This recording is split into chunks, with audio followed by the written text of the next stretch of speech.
오늘 주제가 미래를 어떻게 준비할 것인가인데요. 미래 사회의 중심축이 될지도 모르는 생성형 AI를 빼고 시작할 수는 없을 것 같습니다. 그래서 생성형 AI부터 시작을 하겠습니다.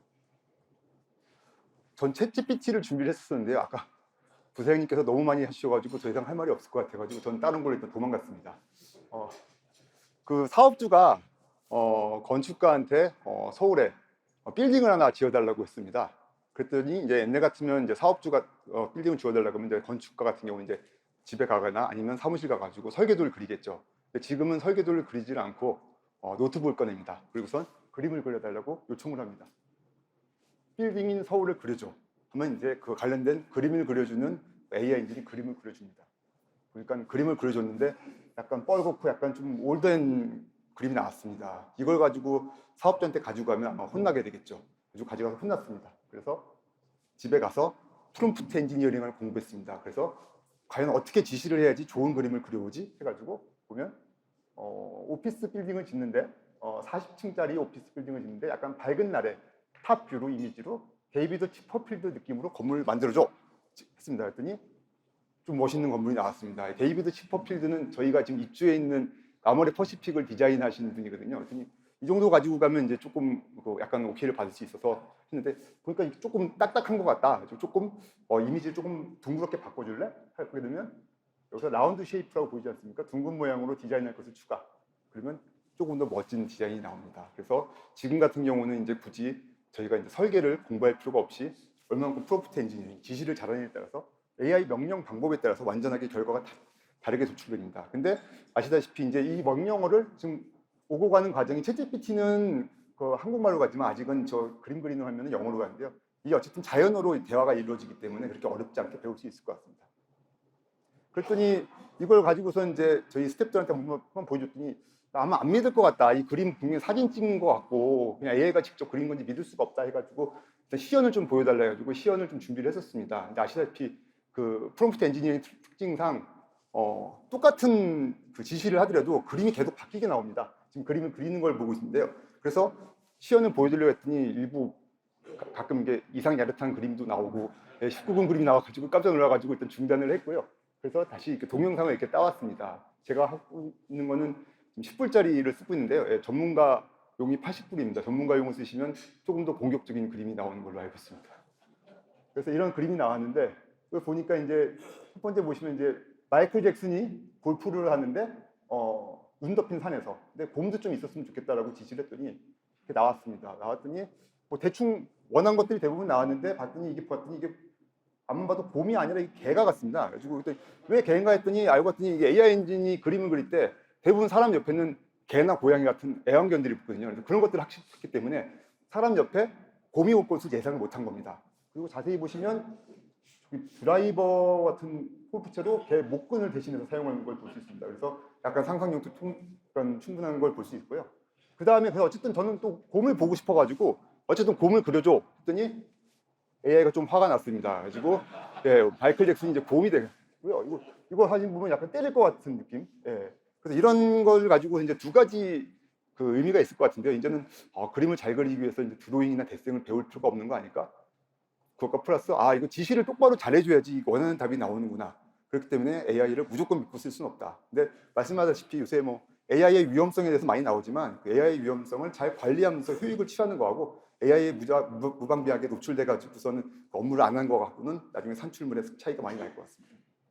3일에서도 좀 준비를 했는데요. 3일 디지털 AI를 해서 만든 다큐멘트 제니우스라는 AI 분석 검증 엔진입니다. 그래서 과거에는 저희가 원하는 문서상의 정보에 대해서 원하는 값을 찾기 위해서는 하나하나마다 텍스트로 검색을 해야 됐거든요. 근데 지금은 AI한테 학습을 시킨 다음에 원하는 데이터를 정보를 요청을 하게 되면 자연어로 입력을 하게 되면 원하는 답변을 얻을 수 있습니다. 이 한 예 같은 경우는 좀 잘 안 보이는데 리스 계약서에 대해서 임차 보증금 금액과 그 계약 기간을 가르치도 하면 자동으로 계산해서 나오는 겁니다. 물론 아까 말씀드린 바와 같이 이것도 다 진입 파악은 해야 되지만 이 300페이지가 넘고 1000페이지가 넘는 데이터에 대해서 일단은 초벌로 그 요약을 해주는 것만으로 시작을 했어도 어쨌든 효과성은 늘어나기 때문에 그 가치는 좀 있다고 생각을 하고 있습니다. 이렇게 인트로를 드렸고요. 이제 조금부터 이제 좀 재미없는 이제 내용이 나오는데 일단 기업에 영향을 미치는 환경을 보게 되면 지금 앞서 말씀드린 바와 같이 이제 초디지털화가 되어 있고 그 비즈니스 데이터 자체가 이제 엄청 많아지고 복잡해졌습니다. 그리고 아시다시피 코로나를 경험했기 때문에 일하는 방식이 변화됐습니다. 재택근무도 생겼고요. 또 세대가 변화했기 때문에 근로와 보상에 대한 패러다임도 조금 바뀌었습니다. 근데 아시다시피 이제 XBRL이 도입되면 감독 기관이나 시장의 재무 관련된 공시 관련된 요구도 많아집니다. 그렇게 되면 결국 업무는 많아졌는데 일할 사람은 없고, 근데 또 그 감독 기관하고는 충실하게 소통을 해야 되면 결과적으로 사람을 더 뽑다거나 일을 늘릴 수밖에 없습니다. 근데 3일에서는 여기서 디지털 트랜스포메이션을 준비했습니다. 그래서 5년 전부터 준비해온 RP부터 시작해서요. 2022년도에는 로보틱 플랫폼을 구축해서 외부 서비스를 제공했고, 2023년도에는 AI를 활용해서 인하우스 플랫폼까지 저희가 만들어놨습니다. 보시게 되면 결국 일하는 방식의 변화를 할 수 있게끔 업무의 효과성과 효율성, 당연히 이건 약간 대비되는 요소인데요. 결과적으로 로보틱 플랫폼을 써서 두 가지를 모두 달성할 수 있도록 준비하고 있습니다. 지금 보시게 되면 이 로보틱 플랫폼 관련해서 노트북을 사이에 두고 사람이랑 이제 로봇이랑 뭔가 대화를 하고 있는 것처럼 보이는데, 저희가 만든 한 20여 가지 모듈을 가지고선 저희는 한 17만 시간을 절감해서 보다 이제 더 중요한 질적으로 중요한 업무에 투입을 할 수 있었습니다. 예를 하나 보여드리겠습니다. 리스 회계처리인데요. 3일 디지털 랩과 저희 센트럴 조직인 폴클럼이랑 같이 개발한 랩입니다. 그래서 아시다시피 IFRS 16이 도입되면서 임차료기가 옛날에는 단기 비용 처리됐지만 지금은 이제 리스 자산, 리스 부채를 다 계산을 해야 되는데요. 그렇게 하게 되면 아시다시피 엑셀로 유의절법으로 금액을 구해야 되기 때문에 목적값 찾기로 다 구했습니다. 근데 관련돼서 리스 로보틱 플랫폼에다가 계약 기간, 리스 지급 조건, 균등 리스인지 운용 리스인지 이런 걸 적어 놓게 되면 자동으로 스케줄을 계산해서 분계까지 넣어주는 기능을 하고 있습니다. 왼쪽 거는 실제로 10개의 리스를 돌리고 있는 회계감사 나온 회계사가 돌리는 걸 볼 수 있고요. 오른쪽은 로봇이 돌리는 걸 볼 수 있습니다. 그래서 과거에는 이 10개를 돌릴 때 보통 한 하루 정도 그 시간이 소요되는데, 로봇은 벌써 이제 정리를 하고 있는 걸 볼 수 있고요. 회계 처리 자동화로 인해서 결산 일정이 단축되고 업무의 효율성, 효과성 모두 단축되는 걸 볼 수 있습니다. 그래서 벌써 이제 완성돼가지고 로봇 같은 경우는 이제 정리를 하는 걸 볼 수 있고요. 네. 왼쪽에는 이제 완료됐습니다. 왼쪽 건 이제 저랑 얘기를 했는데 결과적으로 졌습니다. 봐서 한 50분 정도 차이 나가지고 인사이트가 결과적으로 아무리 뛰어난 능숙한 전문가라도 지금 기계를 이기긴 쉽지 않은 세상이 온 것 같다라는 인사이트가 있을 것 같습니다. 그래서 저희가 지금 준비한 이런 그 로보틱 AI 툴들은 여러 가지가 있는데요. 그 중에서 저는 사회이사님들께서 조금 관심을 가질 수 있는 경영진의 실무적 보고 체계에 도움을 드릴 수 있는 사업보고서 자동화 플랫폼에 대해서 설명을 드리겠습니다. 지금 이 문구를 보시면 공시 업무 지교 업무가 바로 이게 그 공시에 떴거든요. 그래서 담당자가 사적인 내용이 바로 그 걸러지지 않고 모니터링이 안 되고 공시된 사례가 있습니다. 또 그 외부 투자를 6억을 했는데 2천억을 기대를 해가지고 주가에도 엄청 영향을 미친 사례가 있었거든요. 이게 왜 발생하냐면 사업 보고서를 만드는데 리드 타임은 꽤 많이 소요가 되는데 공시 기한은 감사 보고서는 90일, 분기나 반기 보고서는 45일밖에 없기 때문에 굉장히 일정이 타이트합니다. 그렇기 때문에 관련된 내부 통계에서 걸리지 못할 가능성이 꽤 있습니다.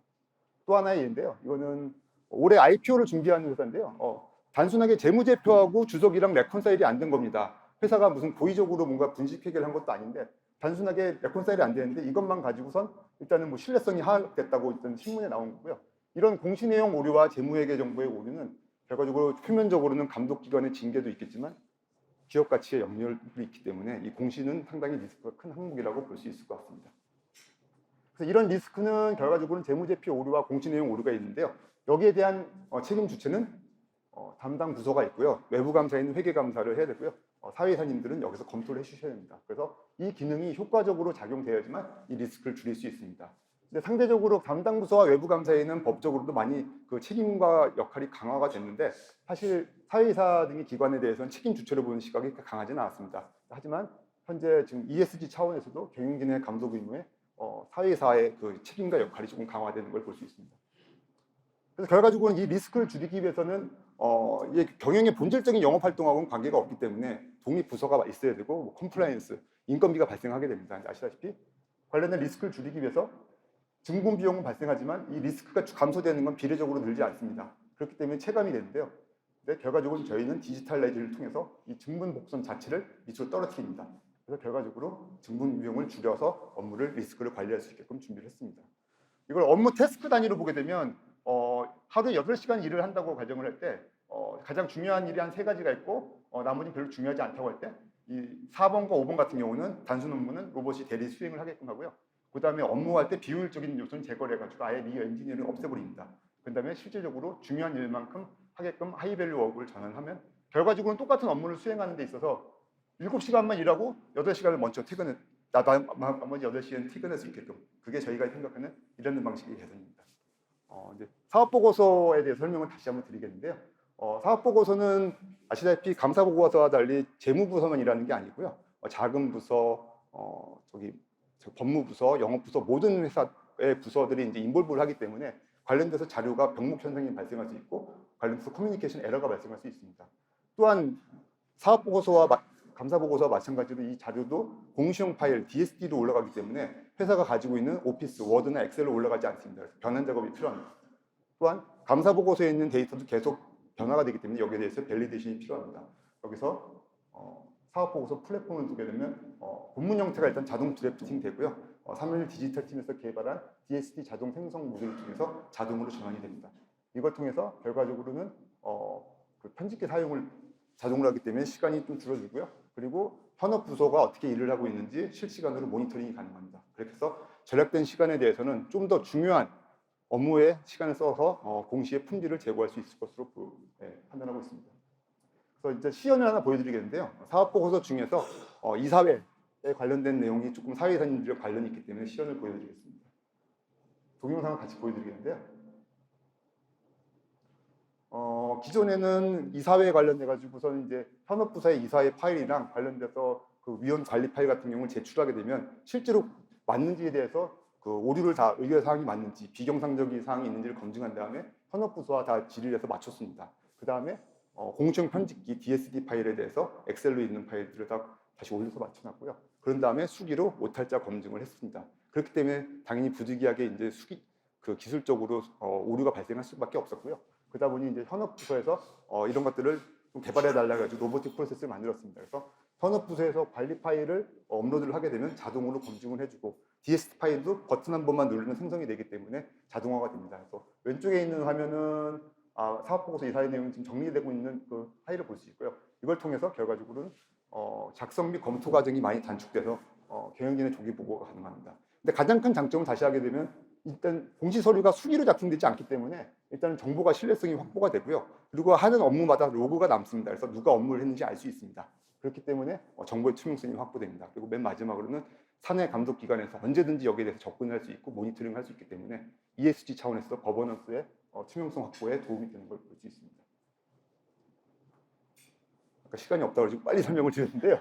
그래서 저희가 만든 플랫폼이 여러 가지가 있고요. 지금 같은 경우는 이제 각 기업 특수 프로세스에 대해서 이제 그 인하우스 프로그램도 만들어가지고 어플리케이션 도와드리는 프로그램도 같이 쓰고 있습니다.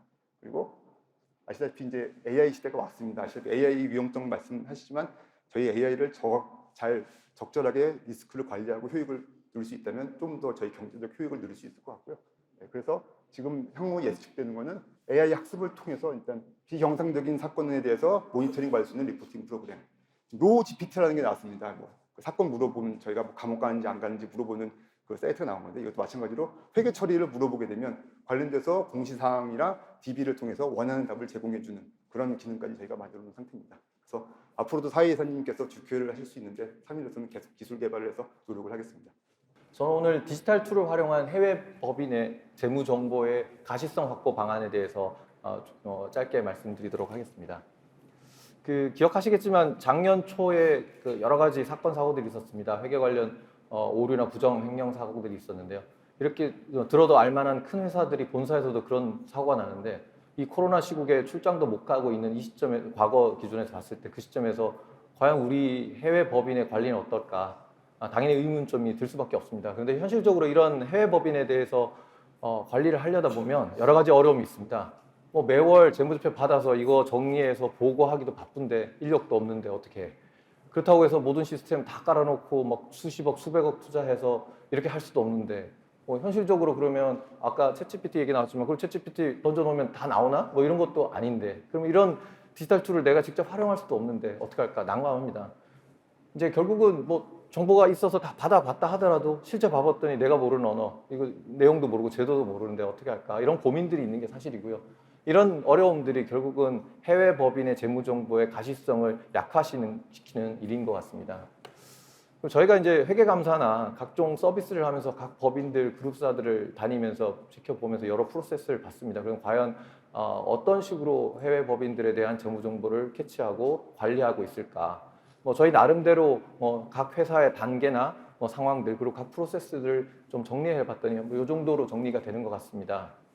뭐 어떤 기업은요, 뭐 1년에 한 번 재무제표 교우 받아요. 뭐 이런 경우도 있고요. 또 어떤 경우는 우린 SAP 싱글 인스턴스로 다 깔아져서 버튼만 누르면 한국에서 뭐 브라질 어디 다 볼 수 있어요. 그렇지만 사실은 현실을 잘 살펴보면 재무정보 받아서 그 정보의 결과물이 작년 대비 비교했던 거, 큰 거, 튀는 거 물어보고 뭐 스크립트 적어서 경진 보고하는 정도가 사실 그 정도에도 잘 하는 것 같습니다. 근데 요즘 세상은 뭐 디지털이 워낙 발달해져 있는 세상이니까요. 그런 큰 틀의 결과물이 아니라 속속들이 세부적인 모든 정보를 다 내 손에 갖다 놓고 이 내용 중에서 비경상적인 사항만, 이상 사항만 캐치해서 체크해보는, 결과적으로 내가 억세스해서 다 들어갈 수 있냐 없냐, 다 볼 수 있냐 없냐, 이 가시성이 가장 큰 문제인 것 같습니다. 그래서 위에 상단에 이제 그 프로세스별로 있습니다만 각 그 프로세스와 그리고 좌측에 있는 부분의 각 회사별의 그 시스템 환경을 보시면서 우리 사회이사님들이 몸담고 계시는 이 회사는 과연 우리 회사는 어느 정도 수준에 있을까? 해외법인 관리 단계 어느 정도까 한번 생각해 보시면 어떨까 싶었었고요. 대부분의 경우는 지금 박스에 있는 것처럼 그냥 현지 법인의 ERP 구축돼 있거나 로컬 시스템, 뭐 한국의 더점 같은 한국계 시스템을 쓰거나 뭐 현지 법인의 현지 국가의 범용성 있는 프로그램을 쓰실 겁니다. 그러다 보니까 말씀드린 대로 결과치만을 받아서 하는 정도일 텐데요. 결국은 이 부분을 좀 더 시스템을 더 끌어올리거나 더 가서는 유저들이 스마트해져서 정보를 캐치해서 프로세스하고 관리하는 단계에 이르러야 할 것입니다. 그럼 과연 이제 앞으로의 모델은 어떻게 할까 생각을 해보면 말씀드린 대로 투자를 많이 하면 많이 할수록 가식성은 훨씬 확보가 될 겁니다. 예전에 보지 못했던 정보를 시스템을 통해서 보게 될 것이고요. 그러려면 그 대신에 투자가 많이 필요하죠. 또 한편으로는 이러한 최소한의 투자를 통해서 갖추어진 이 정보를 똑똑한 유저가 새로운 툴을 활용해서 잘 들어가서 잘 본다면 훨씬 더 가시성이 높아질 겁니다. 그래서 각 영역별로 있는 각 회사의 상황에 맞춰서 최적의 구조를 짜야 될 텐데요. 결국은 아무리 어떤 훌륭한 시스템이 있더라도 유저가 똑똑하게 쓰지 않으면 결국 그 시스템은 어느 순간 고착될 거고 다시 또 업그레이드를 해야 됩니다. 그래서 결국 이런 부분들이 계속 변화를 가져가야 될 것이고요. 그럼 실제로 뭐 디지털 툴이 많이 있다고 하는데 그럼 어떻게 써야 되냐? 아마 현재 이렇게 쓰실 겁니다. 현재 시스템이 있다면 김 대리님이 아마 내려받고요. 그 내려받으신 걸 엑셀로 잘 처리하시고 예전엔 65,000셀인데 지금 100만 셀도 되니까요. 내려받아서 잘 정리해서 옛날에 지난달에 했던 것처럼 똑같이 정리하신 다음에 PPT로 잘 정리해서 보고합니다. 그러다 갑자기 브라질에서 전화 옵니다. 숫자 틀려졌습니다. 그러면 다시 그 작업하고 반복하고 그렇게 하시죠. 이게 현실입니다. 근데 이제 지금 뭐 우측에 있는 것처럼 새로운 툴들이 너무 많이 나왔습니다. 뭐 저희도 지금 알트릭스나 파워 BI, 뭐 파워 쿼리, 뭐 태블로 이런 툴들을 쓰고 있고요. 이런 툴들은 유저가 어떻게 쓰느냐에 따라서 무궁무진하게 발전할 겁니다. 그래서 오늘 저희는 이제 저희가 이지뷰 월드와이드 이지뷰라는 브랜드로 서비스를 하고 있는데요. 뭐 이런 태블로 기반의 이 서비스를 그냥 예시적으로 한번 보여드리고 각 법인별로 그룹사별로 맞게끔 활용하실 수도 있고요. 또는 그런 내용을 바로 올라가기 힘든 경우에는 저희 이 서비스 내용을 구독 형태로 구독하시는 것도 고려하실 수 있을 것 같습니다. 그래서 예시적으로 한번 보여드리도록 하겠습니다. 저희 서비스는 이름을 월드와이드 이지뷰라고 명명했고요. 이지뷰라는 표현처럼 가시성을 확보하자. 그리고 대상은 월드와이드. 그래서 해외에 있는 국가에 있는 법인을 위주로 했습니다. 현지 법인으로부터 어떤 시스템을 쓰든 어떤 국가의 어떤 언어를 쓰든 그냥 복식부기를 쓴다면 내려받으면 그냥 뭐 1분이면 내려받을 거고요. 내려받은 거를 올려주면 뭐 회사 입장에서는 더 이상 할 일은 없는 거죠. 그 다음에는 저희가 자동화 그리고 표준화를 통해서 처리를 하고요. 그럼 최대한의 많은 정보를 공유드리게 됩니다. 정기 구독 형태로 취하고 있고요. 저희는 뭐 이런 자동화 과정을 거쳐서 최대한 코스트를 줄이면서 현재는 법인당 월 40만 원 정도의 과금 체계를 갖고 있습니다. 실제 서비스 내용을 제가 이제 하나씩 보여드리면서 할 텐데요. 그 내용이 좀 흐리긴 합니다만 한번 참고로 한번 봐주시면 감사하겠습니다. 저희가 처음에 시작을 하면 가입을 하면 이런 형태로 진행을 하고요. 저희가 회계감사할 때 쓰는 클라우드 커넥트라는 클라우드 시스템이 있습니다. 보안이 극도로 강화되어 있는 시스템인데요. 여기에 이제 회사에서 현지 법인에서는 각 시스템에서 전표를 내려받습니다. 그럼 전표만 딱 내려받아서 이렇게 커넥트에 이제 업로드를 하면요. 2, 3일 정도 되면 이런 결과물을 메일로 발송을 드리고요. 실제 내용은 이런 화면입니다. 이 회사는 2022년 9월 말 현재 중국에 있는 가상회사고요. 뭐 화면 지극히 평범할 수도 있습니다. 그래서 한 50% 정도는 금방 할 수 있는 내용일 텐데요. BSPL 각 탭별로 볼 수 있고요. 당연도인 빨간색으로 9개월치, 전년도는 12개월치 이렇게 보실 수 있고요. 뭐 기본적인 사항은 뭐 그냥 보시면 충분히 아실 사항이라서 생략을 하고요. 좀 더 이제 내용을 보면 매출과 관련해서 분석을 하고 싶다라고 하면 월차별 현황이 있고요. 그다음에 거래처별 비율 분석이 되고요. 전 동기 대비 얼마나 각 거래별로 증분으로 증가되었거나 감소됐는지 이렇게 동적 분석이 가능하고요. 이익률 구조를 본다 월차 결산이 되어 있다면 현황이 나오겠죠. 그리고 각 현황별 우측 하단에 있는 것처럼 당기순이익의 워터폴로 전 동기 대비 뭐 어떤 변화의 구성을 갖고 있는지를 확인하실 수 있습니다. 좀 더 세부적으로 보면 이 재무제표가 전 동기 비교를 하고 있는데요. 뭐 어디가 큰지 볼 때 예를 들어 광고 선전비다. 그럼 작년도 56억, 당해 75억입니다. 그러면 월별로 이런 편차를 갖고 있고요. 작년도 56억은 이미 6월 달에 이미 넘어섰네요. 6월, 7월 정도에. 그러면 특정 거래선이 제일 많았고요. 이 거래선의 내용을 클릭하면 해당되는 내용이 추출되고요. 그 추출된 내용에 6월 달을 찍어보면 해당되는 전표가 나옵니다. 결국은 한국에 앉아서 이 특정 전표를 찍어서 이거 증빙 주세요. 이렇게 확인하시면 충분히 내용을 아무래도 과거보다 더 직관적으로 보실 거고요. 이런 시계열로도 보실 수 있을 텐데 튀면 보겠죠. 그래서 전화를 한번 눌러보면 전표가 추출되고요. 해당 전표 확인해 보면 내용은 이렇게 확인이 됩니다. 그리고 좀 더 높은 거 한번 눌러보면 여러 가지 사안들이 나타날 거고요. 그 증빙을 하나씩 눌러보면 인센티브가 있었고 그 다음 달 보면 네, 각 사업부별 현황 그리고 기타 사항들이 확인이 됩니다. 예, 앵글 조금 다르게 보면 똑같이 손익계산서가 양계연도로 비교 표시되고요. 아까 보셨던 광고 선전비가 75억 있었는데 이번에는 제일 큰 것부터 역순을 세워봤습니다. 그래서 하나씩 내려보면서 어떤 일이 있었는지 내용들을 쉽게 확인하실 수 있을 겁니다. 예, PL에 대해서 지금 확인했고요. BS에 대해서도 뭐 유사한 방식입니다. 뭐 이런 경영지표 내용들은 뭐 충분히 금방 확인이 되고요. 현재금 관련해서는 그 주식 캔들 차트로 구성을 했습니다. 기초 시제 대비 양봉, 음봉으로 주 단위로 늘거나 줄거나의 과정을 보고 있고요. 분석 대상을 6개월로 대상을 지정을 하면 6개월 기간에 돈이 들어왔던 부분은 플러스로 빨간색, 돈이 나간 부분은 파란색으로 표시가 됩니다. 세부적으로 보고 싶다 그러면 매출 채권을 찍어서 보면 지금 한 130억 정도 나왔는데요. 세부 내용이 다 나와 있고 내용을 보시면서 어떤 데서 돈이 들어왔는지를 확인하실 수 있습니다. 돈 들어온 것보다 나간 게 더 관심사가 많으실 테니까요. 나간 거 한번 440억이 나갔고요. 내려보면 쭉 끌어보면 전체 다 금액이 확인됐고요. 하나씩 스캐닝하면서 특이한 사항, 뭐 AC 이런 회사가 큰 금액이 있었고요. 좀 더 올려서 보면 예, 또 AC 이런 회사들이 큰 회사가 있습니다. 그래서 C 회사를 한번 체크보면 필터가 되겠죠. 그럼 C 회사만 뽑혀져 나와서 이런 주기적으로 또는 금액적으로 어떤지 이런 내용을 확인하실 수 있습니다. 자산부채 동일합니다. 전 기초 대비해서 늘었으면 빨간색으로 표시하고 줄었으면 파란색으로 표시를 합니다. 그래서 매출 채권 예시로 들면 월별로 현황이 나타나죠. 늘고 줄고 늘고 줄고 하는 현황들이 총액 순액으로 네트로 나타날 거고요. 이 110억 중에서 80억이 특정 거래선에서 나타날 거예요. 눌러보면 이 거래선만 추출돼서 보니까 3개월 동안 나오고 돈을 3개월마다 한 번씩 받네요. 그럼 이게 진짜 돈 받은 건가? 이거 확인이 돼야 되겠죠. 그래서 눌러보면 해당되는 부분이 추출되고 ABC 거래선 13억인데 사실은 내려보니까 49억이 늘고 36억이 줄었습니다. 결국은 36억 줄었던 게 맞는지를 보면 이런 전표가 나오고요. 가수금이라고 보니까 현금 맞는 것 같은데 결국 질문은 증빙 주세요. 끝인 거죠. 네. 똑같은 내용 또 다른 앵글로 한번 다시 보겠습니다. BS가 아까 금방 봤던 매출 채권이 전 기초 180억에서 300억이었고요. 늘었던 내용을 확인해 보면 거래처별로 변동성이 나타납니다. 아까 보셨던 그 ABC 거래선부터 줄었던 데가 나오고요. ABC 거래선 한번 체크해 보면 ABC 거래처별 원장처럼 나타나는 거죠. 예, 쭉 나와 있고요.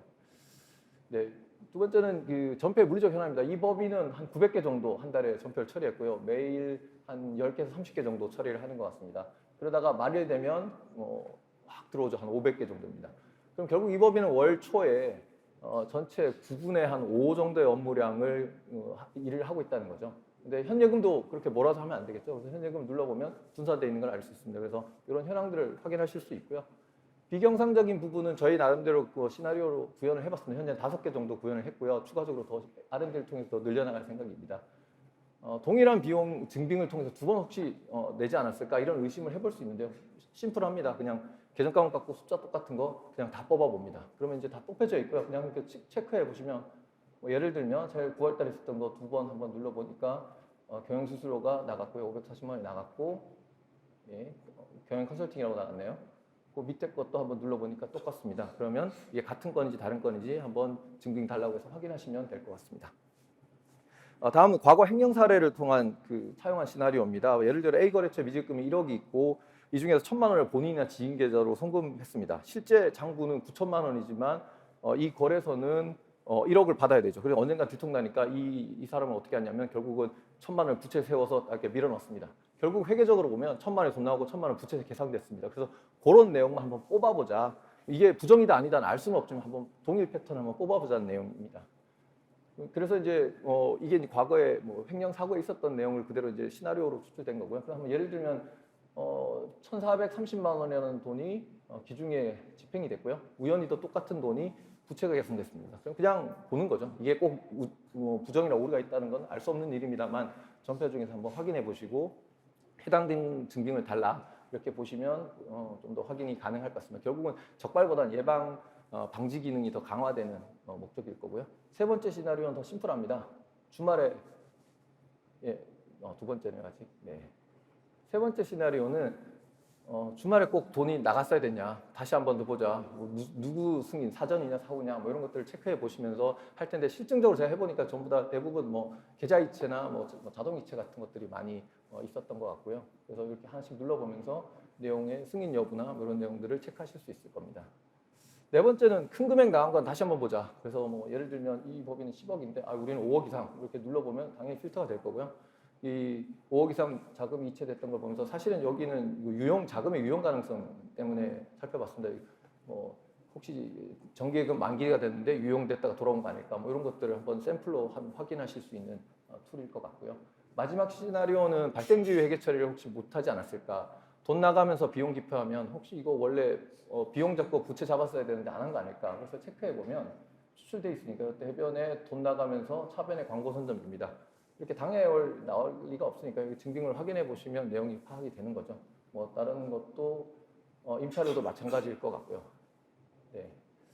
결론적으로 뭐 저희가 생각했던 거는 뭐 여러 가지 다른 여러 내용들이 있겠지만 일단 저희가 구현했던 거는 회사로부터 받은 이 기본적인 정보를 토대로 해서 이런 내용들을 저희가 RPA와 내용을 그 프로세스를 자동화한 다음에 내용을 정리를 했던 겁니다. 그래서 뭐이 외에도 여러 가지 다양한 시나리오가 있겠지만 일단 뭐 저희의 서비스 형태는 이런 형태를 한번 제시를 해드리는 거고요.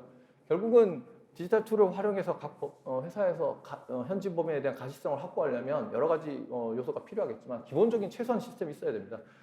데이터가 없으면 저희가 정리를 할 수 없으니까 기본 데이터는 투자가 필요할 거고요. 그리고 적정 인원도 있어야 했습니다. 뭐 이런 금방 보여드렸던 걸 아직까지는 챗GPT가 다 해줄 수는 없으니까 사람이 누군가는 해야 될 거고요. 결국 이 누군가가 스마트해져야 됩니다. 본인 스스로 뭐 이런 구독 서비스를 통해서 받아서 스마트하게 쓸 수도 있지만 또는 스스로 잘 만들어 쓴다면 더 훌륭한 우리 회사에 맞는 내용을 적용하실 수도 있고요. 더 중요한 것은 내부 감시 기구의 적극적인 의지일 겁니다. 그래서 여기 계신 감사위원님께서 이런 내용들을 잘 생각해 보시고 서로 법인에서 회사에서 같이 논의해 보신다면 좀 더 의미 있는 일이 되지 않을까 합니다. 제 발표는 여기서 마치도록 하겠습니다. 감사합니다.